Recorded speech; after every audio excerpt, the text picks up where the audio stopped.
Assalamualaikum warahmatullahi wabarakatuh.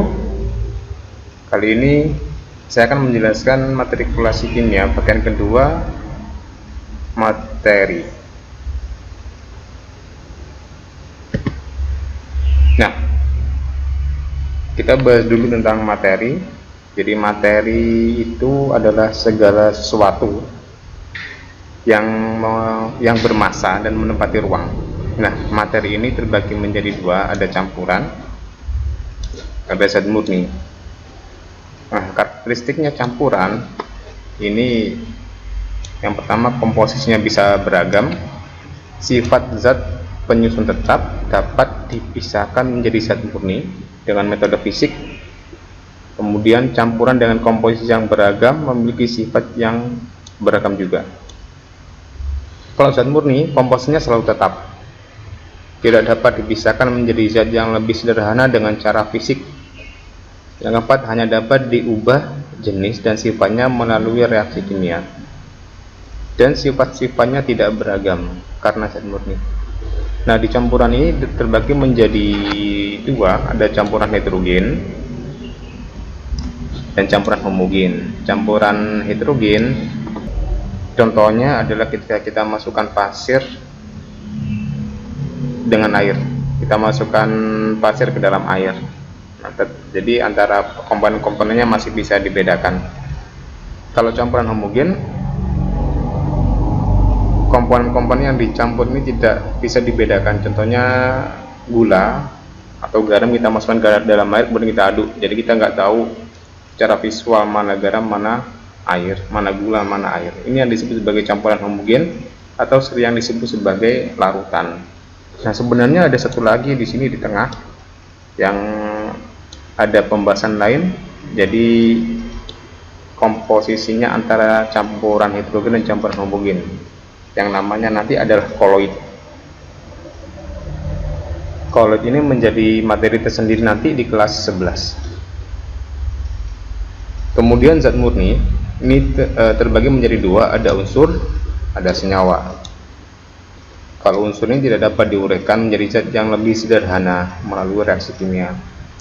Sedangkan senyawa ini dapat diuraikan menjadi zat yang lebih sederhana melalui reaksi kimia. Dan perbandingannya selalu tetap untuk senyawa.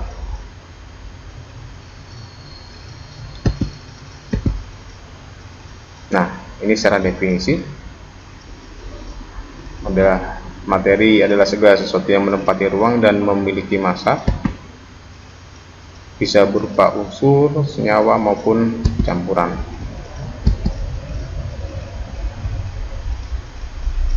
Unsur adalah zat murni yang tidak dapat dibagi lagi menjadi dua atau lebih zat murni lain yang lebih sederhana melalui proses kimia atau proses fisik. Satu unsur hanya terdiri atas satu jenis atom.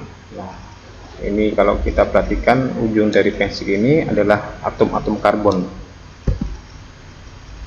Dan di sini ada besi, yang di sini namanya atom-atom besi.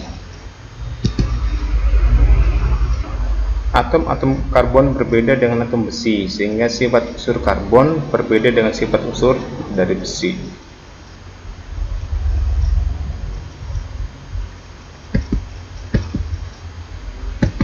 Nah, ada unsur alami, ada unsur buatan. Unsur alami contohnya emas, karbon, oksigen, aluminium. Ini yang bisa ditemukan di alam. Sedangkan unsur yang dibuat itu contohnya ada technetium, americium, sibelgium. Itu adalah unsur-unsur yang dibuat. Dan setiap unsur memiliki sifat yang khas dan diberi identitas berupa lambang kimia unsur. Contoh karbon C, kalsium Ca, klorin Cl, tembaga Cu. Jadi simbol-simbol ini diambil dari nama Latinnya, bukan dari nama Indonesianya. Nah, unsur logam, ini unsur logam namanya.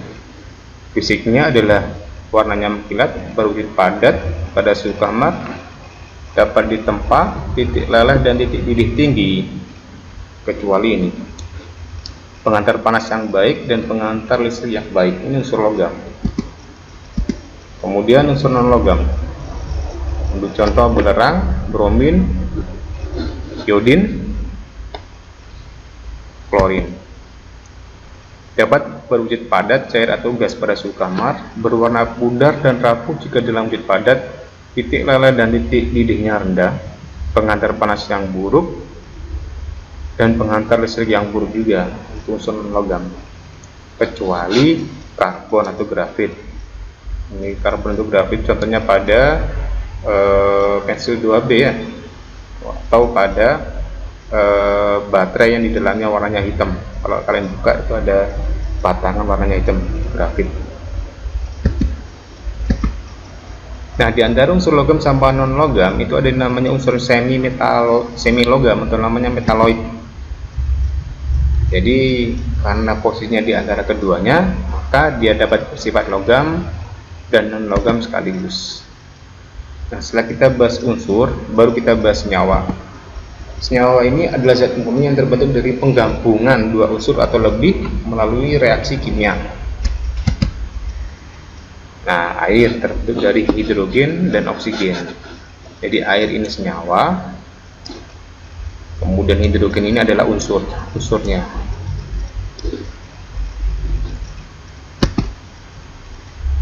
Natrium klorida terbentuk dari unsur natrium dan unsur klorida.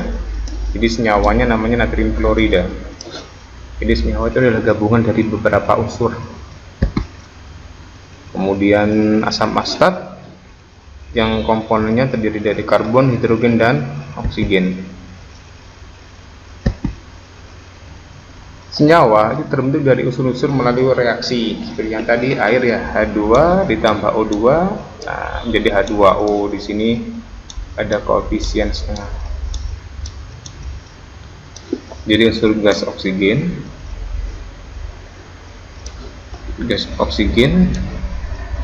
ada hidrogen di sini ya, bukan oksigen tapi hidrogen, baru terbentuk air. Proses pembuatan.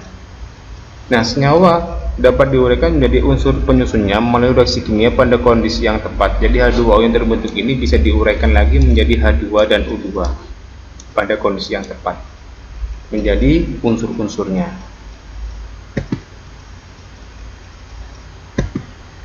Sifat senyawa yang berbeda dengan sifat unsur-unsur penyusunnya. Gula pasir tersusun atas karbon, hidrogen, dan oksigen. Sifat gula pasir berbeda dengan karbon, hidrogen, dan oksigen. Jadi kalau sifat karbon, hidrogen, dan oksigen ini kalau dicampur akan memiliki sifat yang berbeda dari senyawa yang terbentuk. Kemudian berikutnya adalah molekul, adalah partikel terkecil dari suatu unsur atau senyawa yang terbentuk dari gabungan dua atom atau lebih yang terikat secara kimia. Nah, gabungan atom-atom sejenis membentuk yang namanya molekul unsur ya.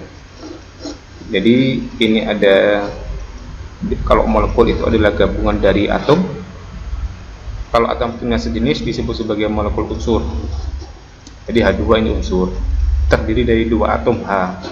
O2 adalah unsur, terdiri dari dua atom O. Namanya molekul unsur diatomik. Di itu dua atom. Jadi unsur ini terdiri dari dua atom. Nah, yang poliatomik unsurnya atomnya lebih dari dua, seperti fosfor dan belerang. Gabungan atom-atom tak sejenis membentuk molekul senyawa. Jadi atom-atom yang tak sejenis terbentuk yang namanya molekul senyawa atau senyawa bisa saja, seperti H2O, metana, C4, karbon dioksida dari CO2, etanol itu adalah C2H5OH dengan penggambaran seperti ini. Jadi ini O, ini H2O. Bagaimana dengan ion? Nah, kalau tadi kita bahas, misalkan kalau saya punya NH3 ini terdiri dari 4 atom, yaitu 1 atom N, 3 atom H, terdiri dari 2 unsur, yaitu unsur nitrogen dan unsur hidrogen. N dan H. Jadi NH3 itu bisa disebut sebagai molekul karena gabungan dari beberapa atom. Bisa disebut sebagai senyawa karena gabungan dari beberapa unsur. Ya. Nah, bagaimana dengan ion? Ion itu adalah atom atau molekul yang bermuatan. Jadi bisa atom, bisa molekul. Jadi atom contohnya Na+. Nah, ini atom yang bermuatan namanya ion. Cl- yang bermuatan namanya ion, dan bisa juga berupa molekul NH4 plus ion amonium. Ini yang disebut sebagai ion. Jadi ion itu adalah atom atau molekul yang bermuatan. Campuran adalah gabungan dua atau lebih zat murni yang tidak terjadi melalui reaksi kimia, tetapi hanya terjadi melalui pencampuran fisik. Campuran. Nah, ini sifat zat murni asal tidak berubah. Campuran dapat diuraikan menjadi zat yang murni penyusunnya melalui proses fisik, dan campuran terbagi menjadi dua, ada campuran homogen sama heterogen. Ini campuran homogen disebut juga sebagai larutan. Contohnya garam dengan air, gula sama air, dan udara pun juga disebut sebagai larutan karena campurannya oksigen dan hidrogen itu tidak bisa dibedakan.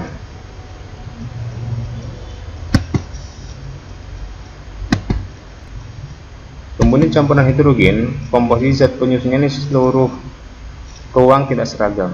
Jadi ada pembatas seperti yang tadi saya jelaskan, ada air dengan pasir, jadi masih bisa dibedakan.